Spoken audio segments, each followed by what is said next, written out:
오늘 살펴볼 것은 곧 홍수가 이제 일어날 것이에요. 그래서 그 전에 행했던 그 일들을 쭉 기록하고 있습니다. 우리가 6절까지 살펴봤었죠, 그죠? 그래서 오늘은 7절부터 한 절 한 절 읽어가면서 보도록 하겠습니다. 7장 7절이요.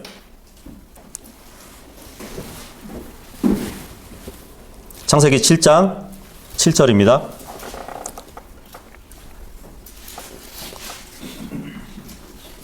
찾으셨으면 읽어볼게요. 시작.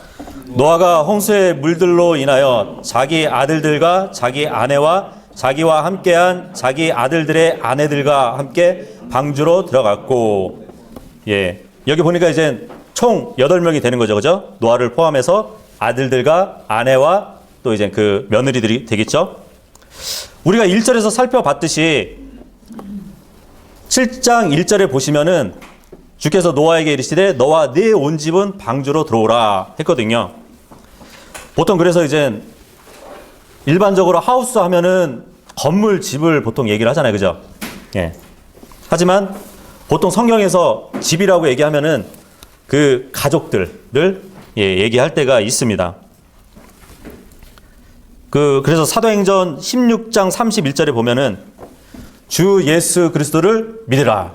그러면 너가 구원을 받고 또 네 집이 구원을 받으리라 이렇게 말씀을 하시잖아요.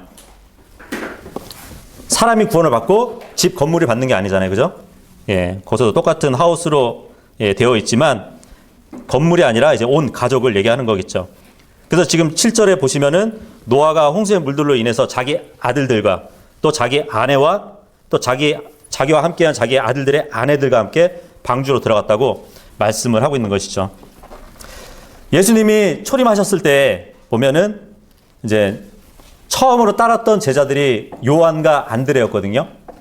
안드레가 예수님이 메시아인 것을 알고 누구를 데려왔냐면 베드로를 데려왔어요. 베드로. 형제잖아요. 베드로를 데려오고 베드로가 또 예수님을 알고 나서 자기 가족들을 또 이렇게 데려오거든요. 주님을 알게 되면 나만 아는 게 아니라 나와 함께한 가족들도 알아야 되고 나와 친한 친구들도 주님께 이끌어 와야 됩니다. 그 5만 번 이상 기도에 응답받은 조지 밀러에 대해서 혹시 아시나요? 조지 밀러라는 이름을 들어보셨나요? 그분이 하나님께 기도했던 것을 다 헤아려 봤더니 5만 번 정도를 응답을 받은 거예요. 근데 한 번은 자기 친구가 구원을 못 받았어요. 그래가지고 복음을 전했는데 받아들이지 않는 거예요. 그래서 그 친구를 위해서 중보를 한 거죠. 중보 기도를 했는데 평생 자기가 살아있을 동안에 결국은 구원을 못 받은 걸 보고 죽게 됩니다. 조지 밀러는. 그래서 이게 중보의 효력이 없는 것인가 뭐 이렇게 생각할 수도 있지만 하나님은 신실하셔요. 조지 밀러가 죽은 다음에 그 친구가 구원을 받습니다. 조지 밀러는 죽었지만 그 중보는 살아있는 것이에요. 그래서 그 친구가 나중에 구원받은 그러한 예화가 있습니다. 지금 노아는 자기의 식구들을 다 데리고 방주가 주님의 모형이라고 말씀드렸잖아요. 그 주님께 이끌어가는 그런 모습을 우리가 볼 수 있습니다. 8절 읽겠습니다. 8절 시작. 정결한 짐승과 정결하지 않은 짐승과 날 짐승과 땅에서 기는 모든 것 중에서 여기서 정결한 짐승하고 정결하지 않은 짐승은 저번에 말씀드렸었죠. 나중에 8장 20절에 가면은 노아가 주님께 희생 제물을 올리거든요. 그때 올렸던 짐승들이 정결한 짐승들, 그리고 주님께 희생 제물을 드릴 수 없는 것은 정결하지 않는 짐승이라고 말씀을 드렸습니다. 그렇게 구분이 되는 거고요. 9절 읽겠습니다. 9절 시작. 하나님께서 노아에게 명령하신 대로 수컷과 암컷이 2마리씩 노아에게 나와와 방주로 들어갔더니 2절에 보면은 정결한 짐승 중에서 수컷과 그것의 암컷들을 7마리씩 취했다고 되어 있죠. 그죠? 그리고 정결하지 않는 짐승들은 수컷과 암컷이 2마리씩 예, 이렇게 들어간 거를 볼 수 있는데 지금 정결한 짐승은 주님께 올려드릴 희생 제물이라고 했잖아요. 희생 제물로 올려야 되면은 딱 그러니까 한 짝만 데려갔으면은 멸종되겠죠, 그죠? 그래서 여유 있게 데려간 거예요. 주님께 바칠 것을 생각해서 예. 근데 다른 거는 주님께 안 올리기 때문에 그들은 계속 번식할 수 있게 놔둘 수 있는 것이거든요. 그래서 이렇게 정결한 짐승하고 정결하지 않는 짐승을 이렇게 수가 다르게 들어가게 했던 것입니다. 10절 읽겠습니다. 10절 시작. 이래가 지나서 땅 위에 홍수의 물들이 임하니라. 예. 지금 우리가 살펴봤듯이 7절에서 9절까지 보면은 방주로 들어갔고 이렇게 과거형으로 쓰여졌죠. 그죠? 그리고 9절에도 보면은 방주로 들어갔던 하면서 과거형으로 쓰여져 있죠. 그리고 나서 7일이 지나가지고 홍수의 물들이 임했다고 말씀을 하고 있거든요. 그러니까 주님은 노아의 가족과 짐승들이 방주에 탑승한 이야기를 지금 먼저 하고 있는 것이에요. 그리고 나서 다시 한번 구체적으로 홍수의 일들을 이제 11절부터 말씀하고 있는 거라고 보시면 됩니다. 11절 읽어보겠습니다. 11절 시작. 노아의 생애에서 600째 해 둘째 달 곧 그 달 17일 바로 그 날에 큰 기쁨에 모든 샘들이 터지고 하늘의 창들이 열리며 예. 7일이 지나서 이제 홍수의 물들이 임하는데 엄청나게 지금 엄청난 장면들이 보여지고 있죠. 그날에 큰 기쁨에 모든 샘들이 터졌다고 합니다. 큰. 보통 이제 성경에 큰 기쁨 하면은 보통 하늘에 있는 물을 얘기하거든요. 예. 거기에 있는 모든 샘들이 터졌다고 말씀하고 있는 것이에요. 그 기쁨의 샘들이 터져버리니까 닫혀있던 창들이 예, 열리는 것이에요. 그래서 그 물들이 비로 예, 이 땅에 내리게 되는 것입니다. 하늘에 창이 있다고 합니다. 하늘에 창이 있대요. 이거는 뭐 그냥 뭐 비유적으로 이렇게 말씀하시는 것이 아니라 정말 하늘에는 창이 있어요. 우리가 지금 눈으로 보지 못하지만 성경의 말씀에 의하면 예, 분명히 창이 있습니다. 그래서 우리가 컴퓨터 윈도우 창을 딱 보면은 예, 그 창이 어디 있나요? 하늘에 있잖아요. 예. 그러니까 끼워 맞추기? 예. 그런 게 그냥 로고가 그냥 생기는 게 아니에요. 예. 예. 이 하늘의 창이 어디서 또 나오냐면 말라키 한번 보세요. 말라키 3장 10절에 보시면 이게 창이 쓰임새가 있어요.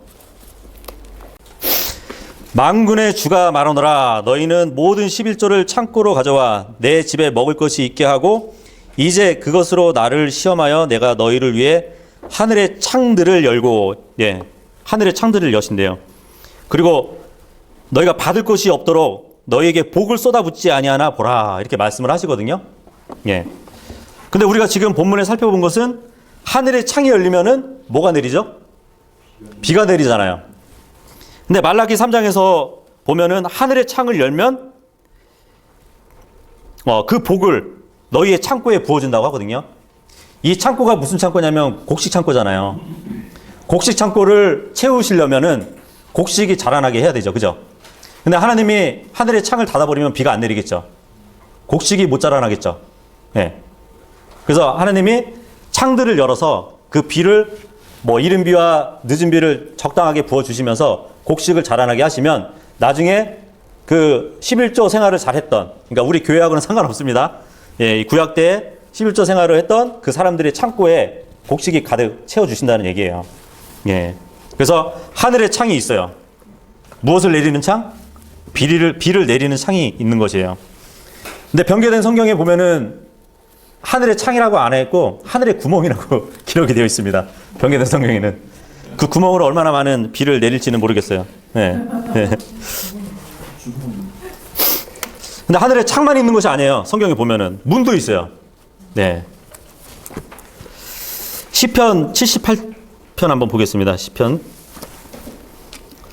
그러니까 윈도우만 있는 게 아니고 도어도 있다는 것이에요.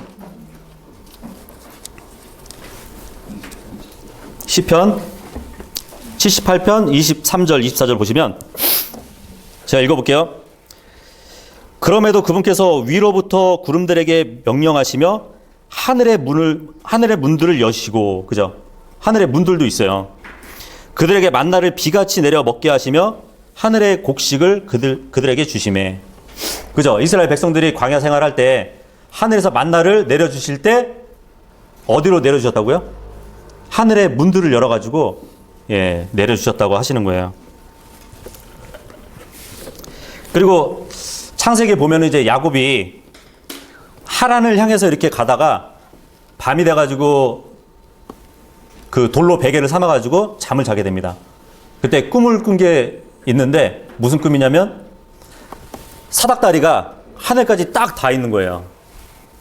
그래서 천사들이 오르락내리락 하는 그러한 꿈을 꾸게 되거든요. 사닥다리가 하늘에 닿고 천사들이 오르락내리락 할 때 하늘에 문들이 있었겠죠. 그죠? 문들이 있으니까 이제 하늘로 오르락내리락 했던 것이고, 나중에 우리가 예수님께서 이리 올라오라 하실 때, 그때는 우리가 그냥 뭐 추상적으로 그냥 하늘로 확 올라가는 게 아니라 하늘의 문을 통해서 우리가 올라갈 것입니다.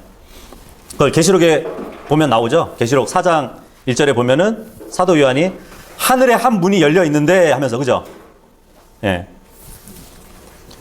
우리는 그 하늘에 있는 문을 통과해서 저 셋째 하늘로 들어갈 겁니다. 이렇게 하늘에는 창들도 있고 또 이제 문들도 있다는 사실을 우리는 문자적으로 믿으면 돼요. 그렇게 있다는 것을 알 수 있습니다. 12절 돌아와서 12절 한번 읽도록 하겠습니다. 시작. 비가 밤낮으로 40일 동안 땅 위에 쏟아졌더라. 노아와 가족이 들어가고 나서 이제 비가 내리는데 40일 동안 내렸대요. 40일 동안. 근데 이 홍수 이야기가 성경에만 있는 게 아니라 전 세계에 다 있어요. 전 세계에 홍수 신화는 다 있어요. 그래가지고 보통 그 신화가 한 13개 정도가 있어요. 근데 노아의 홍수하고 굉장히 비슷해요. 거의 같아요. 나중에 뭐 무지개까지 이렇게 나오는 것까지 내용들이 거의 다 비슷하거든요. 그 중에서 성경보다 더 앞서는 신화들이 몇 개 있어요.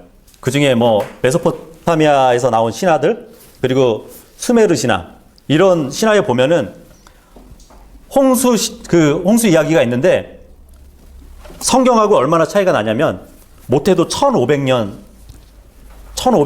차이가 나요. 그러니까 성경보다 1500 이전에 홍수 신화가 있었던 것이에요. 기록이. 그래서 사람들이 이제 성경이 옛날에 수메르 신화의 내용을 복사했다. 그렇게 얘기를 합니다. 그러니까 성경이 가짜라는 거죠. 이미 있었던 신화를 성경이 이제 가져다 썼다. 그러거든요. 근데 생각해 보세요. 그때 신화는 분명히 노아 이후에 있었던 신화란 말이에요. 그러면 노아로부터 사람들의 구전 해가지고 기록되어 있던 거란 말이죠. 그리고 지금 창세기는 모세가 기록한 거잖아요. 그죠? 노아 시대가 끝나고 한 1500년 이후에 하나님께서 모세를 통해서 영감으로 주신 말씀이거든요. 먼저가 있고 나중이 문제가 아니에요. 이전에 있었던 걸 하나님이 나중에 말씀해 주셔서 기록한 것이기 때문에 전혀 뭐 그들의 논리에는 휘둘릴 필요가 없는 것이죠. 13절 보겠습니다. 13절 시작. 바로 그 날에 노아와 노아의 아들들인 셈과 함과 야펫과 노아의 아내와 그의 아들들과 함께한 그들의 세 아내가 방주로 들어가되. 근데 여기 참 이상한 말이 있죠. 바로 그날에 방주로 들어갔대요. 바로 이날이 언제일까요? 이 앞구절을 한번 살펴보면 언제로 잡아야 될까요?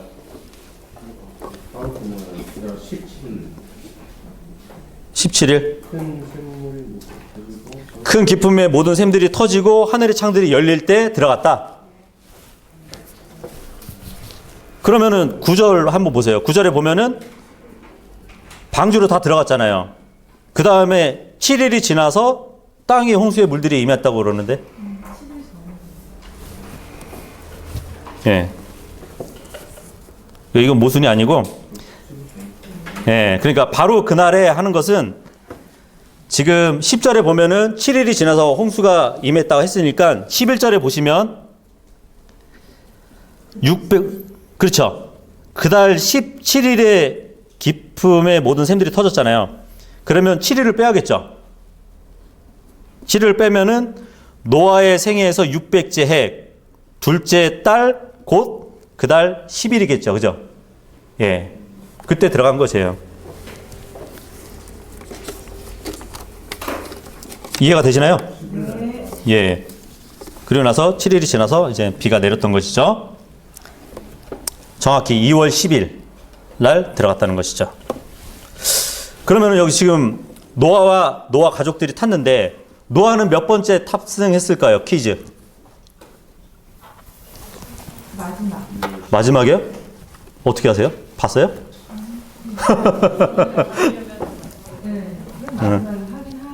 네.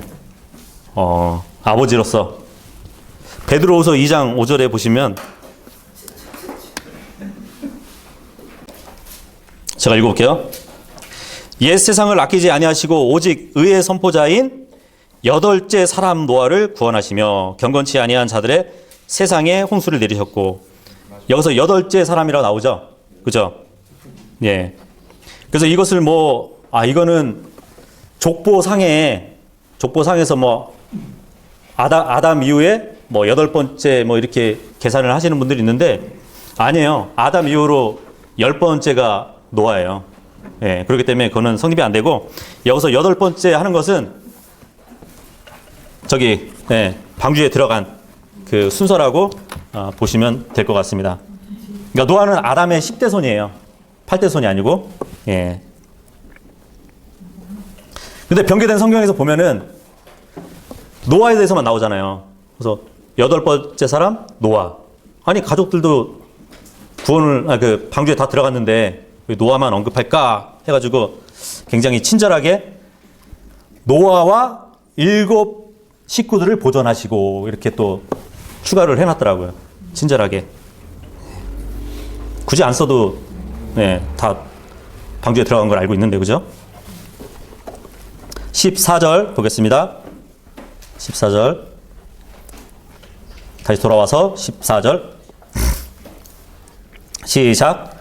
그들과 모든 짐승이 그것의 종류대로, 모든 가축이 그것들의 종류대로, 땅에서 기는 모든 것이 그것의 종류대로, 모든 날짐승 곧 모든 종류의 모든 새가 그것의 종류대로 들어가고. 예. 지금 일사불란하게 딱 또 질서정연하게 방주로 들어가고 있는 그러한 짐승들을 보게 되는데, 생각을 한번 해보세요. 이때 노아의 가족들만 들어가긴 했지만 그 주변에 믿지 않는 사람들도 있었을 거 아니에요. 그죠? 근데 이런 광경을 봤을까요? 못 봤을까요? 봤을 거란 말이에요. 그죠? 그런데도 방주에 안 타요. 예. 그 짐승들이 딱 줄 맞춰가지고 방주로 들어가는 일이 엄청난 일이겠죠. 사람들이 보기에. 그럼에도 불구하고 방주에 안 탔다는 게 참 희한하죠. 근데 희한한 일이 또 있죠. 예수님이 이 땅에 오셔가지고 온갖 기적들을 베풀으셨는데도 불구하고 그 기적을 보면서도 안 믿는 사람들도 있었잖아요. 그죠? 예. 그런 거 생각하면은 참 영적으로 정말 눈이 멀었던 사람들인 것을 우리가 볼 수 있겠죠. 정말 보지 않고 믿는 게 복되다고 성경은 말씀하지만 보고 믿는 건 얼마나 쉬워요. 그죠? 그럼에도 불구하고 믿지 못하고 그 노아의 가족들만 들어가게 된 것을 보면은 참 아이러니합니다. 15절 읽겠습니다. 시작. 속에 생명의 숨이 있는 모든 육체 중에서 둘씩 노아에게 나와 방주로 들어가니.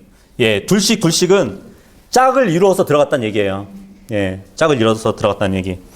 그래서 그 역대상 26장 17절에 보면은 다윗이 예루살렘 성전 입구하고 또 이제 곳간을 지키게 하는 사람들을 이렇게 모으거든요. 모아서 그 사람들을 둘씩 지키고 또 지키게 했던 그러한 내용이 나오는데, 짝을 지어서 그 예루살렘 입구하고 곳간을 지키는 그러한 일이 있었고요. 또 예수님이 제자들을 부정한 영을 쫓을 수 있는 능력을 주시면서 이제 내보내서 사람들에게 그 권능을 행사하라고 제자들을 내보낼 때 어떻게 내보냈냐면 둘씩 짝을 지어서 그 일을 하라고 내보내셨습니다. 그리고 예수님이 나중에 이제 70명의 제자들이 생겨요. 그래서 그 70명의 제자들을 결성해가지고 각 도시에 보내게 됩니다. 그때도 둘씩 짝을 지어서 이렇게 보내게 되거든요. 그렇게 보면은 여호와 증인들이나 몰몬교들 보면은 항상 둘씩 다니잖아요. 그죠? 굉장히 성경적으로 그 부분은 성경적으로 하네요. 그죠? 예. 그래서 여기서 둘씩은 짝을 이루어서 방주에 들어갔다는 그런 말씀입니다.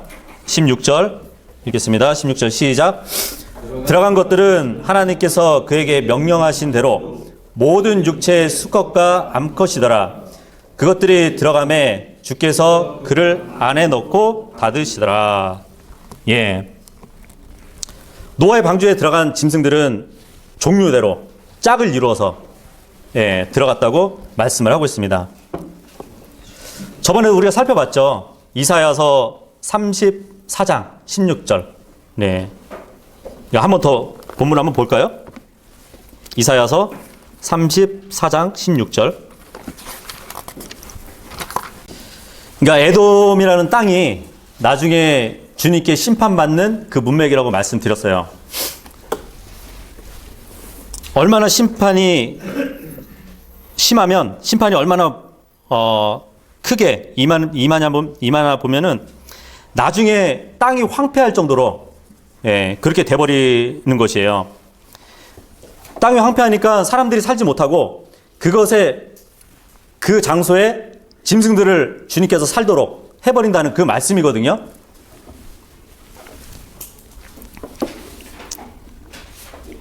(13절부터) 제가 읽어볼게요.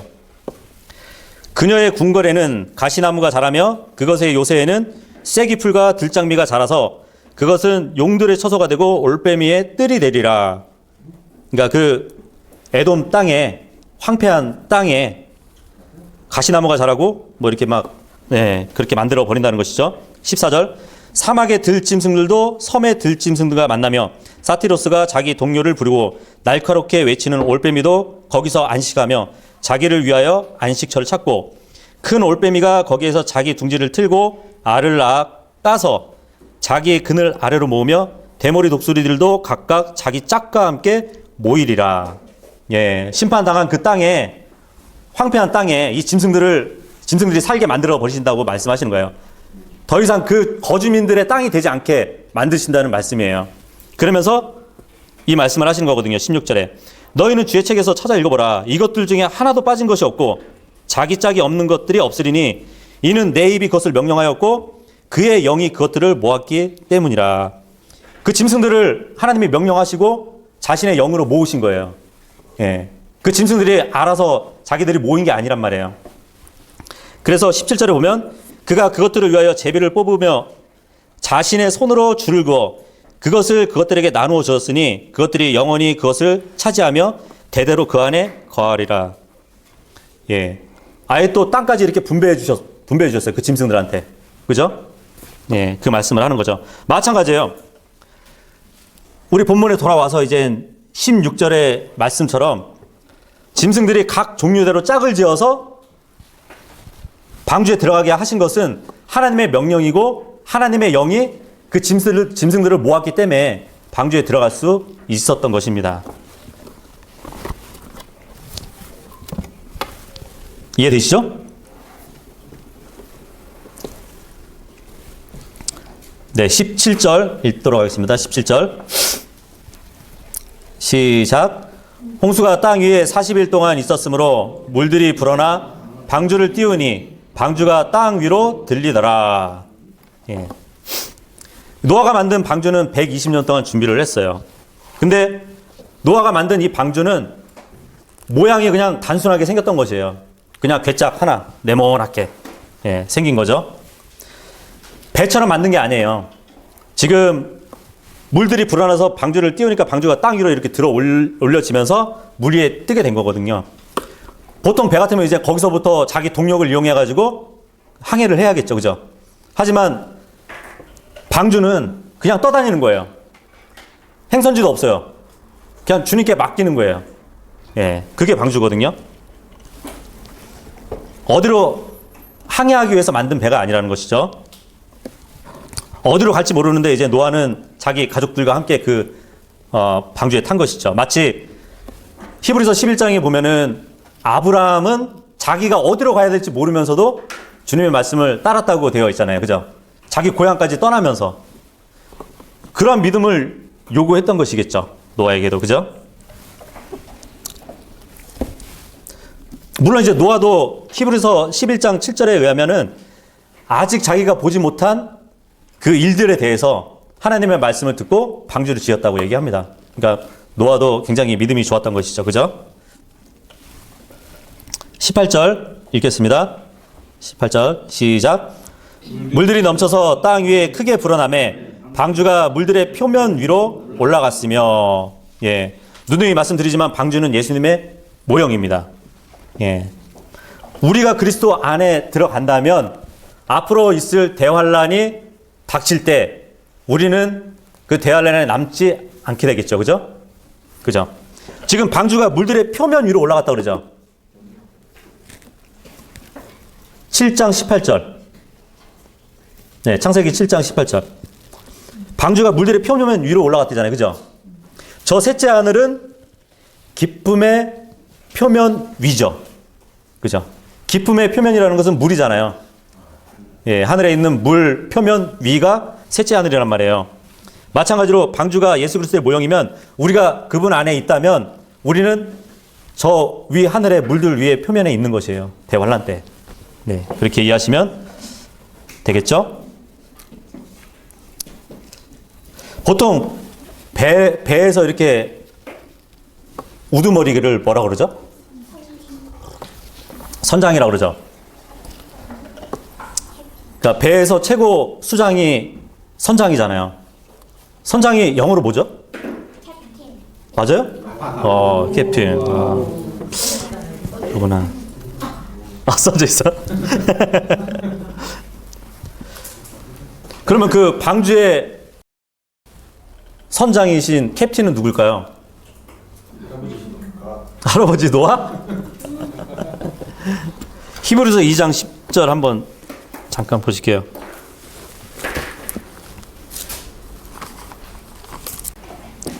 제가 읽을게요. 자신을 위해 모든 것을 존재하게 하시며 또 자신으로 말미암아 모든 것을 존재하게 하시는 그분께서 많은 아들들을 영광으로 데려가시는 일에서 그들의 구원의 대장.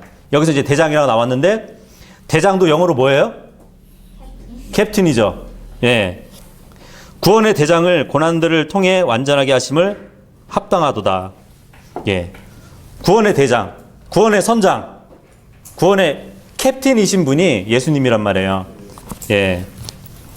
그러니까 이 방주도 방주의 안에 계신 선장이 바로 예수 그리스도이신 것이에요. 그러니까 그 홍수로부터 구원받을 수 있었던 것이죠. 19절. 본문으로 돌아와서 19절 읽겠습니다. 시작. 물들이 땅 위에 크게 넘침으로 온 하늘 아래에 있던 모든 높은 산이 덮였더라. 예. 물들이 얼마나 넘쳤으면은 온 하늘에 있는 높은 산이 덮였대요. 그래서 성경에 나오는 이 홍수는 지역적인 홍수지 전 세계적인 홍수는 아니다 이렇게 주장하시는 분들이 있어요. 하지만 분명히 19절에는 온 하늘 아래라고 말씀하셨죠. 보통 지금의 높은 산이 최고 높은 산이 어느 산인가요? 그래요? 에베레스트 산? 에베레스트 산이 8,849km래요. 굉장히 높죠. 그죠? 미터요. 네. 8,849m래요. 근데 이 당시에는 있었는지 모르겠어요. 네. 그런데 지금 비가 40일 동안 내린다고 그러잖아요. 40일 동안 내릴 때 그 에베레스트 산이 8,849m라면 이거를 또 계산하신 분이 있더라고요. 네. 네. 1분에 15cm 정도가 이렇게 물이 쌓여야 된대요. 예. 그러면 40일 밤낮 동안 계속 내리잖아요. 그러면 딱 그 에베레스트 산을 덮는다고 합니다. 예. 예. 20절 읽도록 하겠습니다. 20절 시작.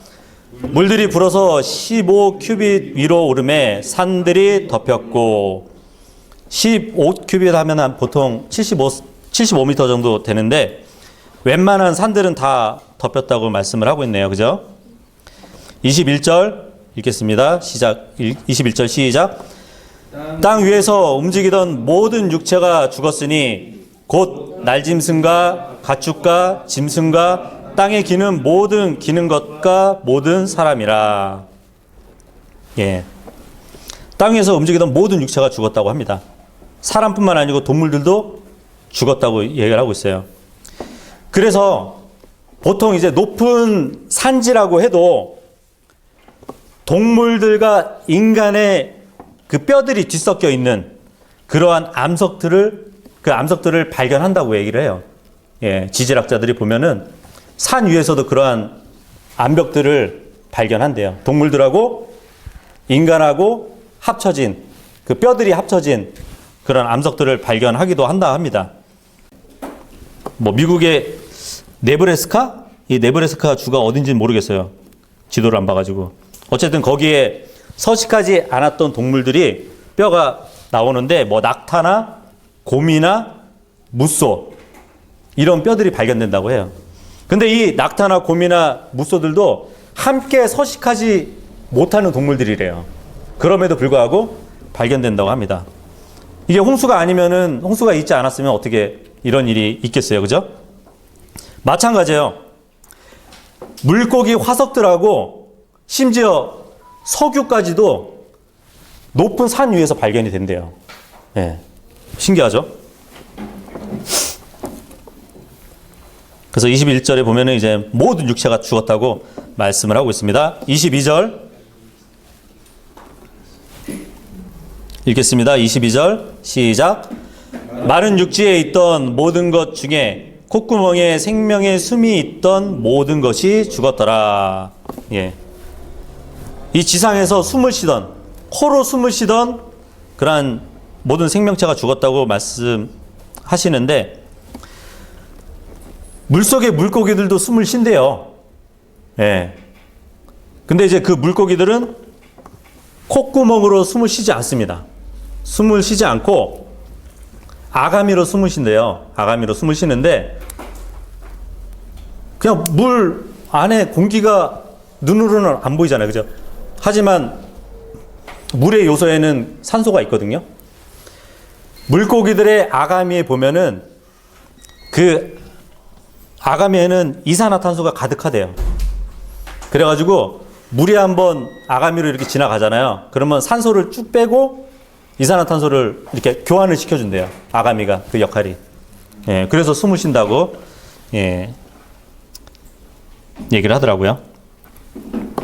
어쨌든 이 당시에는 이제 물속에서 숨쉬는 물고기들은 안 죽고 지상에서 생명의 숨이 있던 그런 짐승들이 죽었음을 보게 됩니다. 23절 읽겠습니다. 23절 시작. 지면 위에 있던 모든 생명체 곧 사람과 가축과 기는 것과 하늘의 날 짐승이 멸망하였더라. 그들이 땅에서 멸망하였고 오직 노아와 그의 함께 방주에 있던 자들만 살아남았더라. 예. 노아와 그와 함께한 가족들 8명밖에 안 되잖아요. 그래서 아마 정말 주님이 오실 그날에는 구원받은 자들이 우리가 생각하는 것보다는 그렇게 많지는 않을 거라고 또 말씀을 하시는 분들이 있어요. 노아의 때처럼 구원받은 자들이 극히 소수일 수 있다고. 그러니까 어떻게 보면은 지금보다 우리가 지금 살고 있는 요 때보다 더 악한, 앞으로 더 악해진다고 우리가 또 생각해 봐야겠죠. 그죠? 아무리 악해도 지금 그래도 구원받을 사람들이 적지는 않을 것 같은데, 근데 그만큼 더 적어질 거라는 것은 좀 더 있으면은 더 악해진다는 세상이 더 악해진다는 것을 우리가 가늠해 볼 수 있겠죠. 마지막 구절 읽겠습니다. 24절입니다. 시작. 물들이 150일 동안 땅 위에 넘쳤더라. 예, 150일 동안 땅 위에 넘쳤대요. 근데 이거를 뭐 12절이나 또 17절에 말씀 보면은 홍수가 40일 동안 내렸다고 했잖아요. 그래서 이 구절 가지고 여기는 150일인데 왜 다른 구절에서는 40일이라고 얘기를 하냐, 그렇게 얘기를 하는데, 그래서 이제 그 말씀을 잘못 독해한 거죠. 12절하고 17절에 보면은 하늘에서 내린 그 비가 40일 동안 내렸다는 것을 말씀하는 거고, 24절 같은 경우는 비가 내리고 나서 그 비가 땅을 뒤덮은 그 기간만 이야기하는 것이죠. 예. 이제 그것을 가지고 또 시비하시는 분들이 있는데, 그거는 좀 말씀을 잘못 읽은 것이죠. 예, 이렇게 해서 우리가 저번 주하고 이번 주 살펴봤듯이 노아를 보면은 참 우리가 배울 게 많죠. 그죠? 우리도 앞으로 있을 대환란에 대해서 교리적으로는 배웠잖아요. 그죠? 하지만 아직 일어나진 않았단 말이에요. 그렇기 때문에 우리는 뭐 올 것을 믿고 주님 안에서 우리가 지금 신앙생활을 하는 거잖아요. 마찬가지로 그 노아도 앞으로 있을 일을 바라보지도 않았는데 하나님의 명령에 따라서 방주를 지었단 말이죠. 그러니까 결국은 그렇게 방주를 짓고 나중에 그 홍수가 있을 때 구원 받았던 것처럼 우리도 그날, 우리가 휴거될 그날까지 방주를 지었던 노아처럼 우리는 예수님의 형상을 우리 안에서 계속 만들어 가야 되거든요. 지금 여기도 우리 임산부도 있지만 아이가 처음에 자리 잡을 때는 무슨 뭐 올챙이처럼 생겼잖아요. 그죠? 나중에 몇 개월이 지나면서 사람의 모습을 갖춰지잖아요.